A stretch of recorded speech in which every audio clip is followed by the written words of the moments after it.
नमस्कार दोस्तों, मैं हूं आपका दोस्त विमल कुमार छाजड़ एडवोकेट। दोस्तों, कई बार आरोपी रिट लगाता है और उसकी रिट पेंडिंग होती है। इस बीच में ही एफआईआर रद्द करने की जो कार्रवाई ऑनरेबल हाई कोर्ट में चलती रहती है, इस बीच में उसके विरुद्ध अभियोग पत्र प्रस्तुत कर दिया जाता है और बाद में आर्ग्यूमेंट किया जाता है कि आरोप पत्र प्रस्तुत कर दिया इसलिए रिट प्रचलन योग्य नहीं रही। इस पर सुप्रीम कोर्ट ने बहुत अच्छा जजमेंट दिया दोस्तों। इस पे जो जजमेंट दिया उसके बारे में मैं आपको बताऊंगा। उसके पहले मेरा आपसे अनुरोध है कि आपने मेरे चैनल को अभी तक सब्सक्राइब नहीं किया और सब्सक्राइब करें, लाइक करें, शेयर करें। दोस्तों, सुप्रीम कोर्ट का ये मामला है।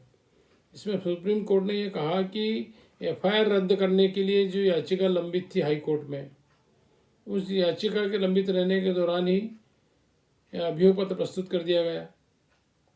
तो यहाँ पर यह तर्क दिया गया क्योंकि अभियोग पत्र प्रस्तुत कर दिया गया है, ऐसी स्थिति में अब ये रिट याचिका प्रश्नल योग्य नहीं है। तो ऑनरेबल जस्टिस अनिरुद्ध बोस साहब, ऑनरेबल जस्टिस संजय कुमार साहब की खंडपीठ ने यहाँ पर जोसेफ साल्वराज वाले केस का हवाला देते हुए कहा कि इस न्यायालय की पीठ ने यह राय दी है कि भले ही आरोप पत्र दायर कर दिया गया हो, फिर भी न्यायालय ये जांच कर सकता है कि कथित अपराध प्रथम दृष्टया एफआईआर, आरोप पत्र अन्य सब आधार पर किए गए हैं या नहीं है। मतलब केवल आरोप पत्र पुलिस ने पेश कर दिया, उस आधार पर रिट याचिका खारिज नहीं हो सकती है। वो ऑनरेबल हाई कोर्ट के अंतर्निहित शक्ति है, इनहेरेंट पावर है। उस इनहेरेंट पावर में जो 482 के तहत, जो सीआरपीसी की 482 के तहत जो याचिका लंबित थी, उस पर ऑनरेबल हाई कोर्ट को कार्रवाई करने का अधिकार था। यहाँ पर हाई कोर्ट ने केवल इस तर्क के आधार पर याचिका निरस्त कर दी क्योंकि आरोप पत्र पेश कर दिया। आरोपी के विरुद्ध 420 और 409 के तहत अपराध लगाया गया था, जिसकी एफआईआर रद्द करने के लिए उसने 482 में ये मामला लगाया था। तो यहाँ पर उन्होंने, हाई कोर्ट ने याचिका निरस्त कर दी और कहा कि सरेंडर करें। इस हाई कोर्ट के आदेश के खिलाफ ऑनरेबल सुप्रीम कोर्ट में मामला गया। सुप्रीम कोर्ट ने जब ये आवेदन जो अपील की, तो सुप्रीम कोर्ट ने कहा कि जोसेफ साल्वराज का जो केस है वो बहुत इम्पोर्टेंट केस है। उन्होंने कहा कि यहाँ पर हाई कोर्ट के जजमेंट से हम बिल्कुल तरह सहमत नहीं है।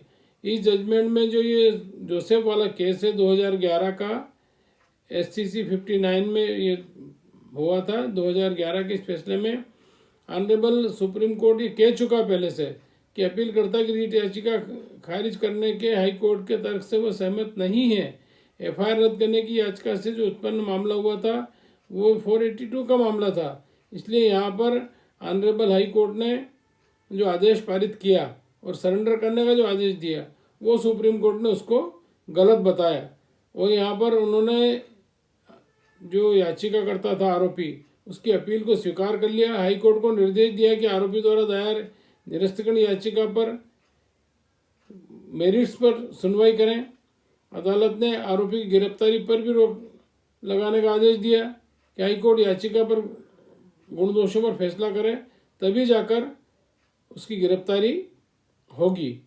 इसलिए यहाँ पर ऑनरेबल सुप्रीम कोर्ट का जो बड़ा स्पष्ट व्यू है कि ऑनरेबल सुप्रीम कोर्ट ने अनुच्छेद 142 का भी हवाला दिया।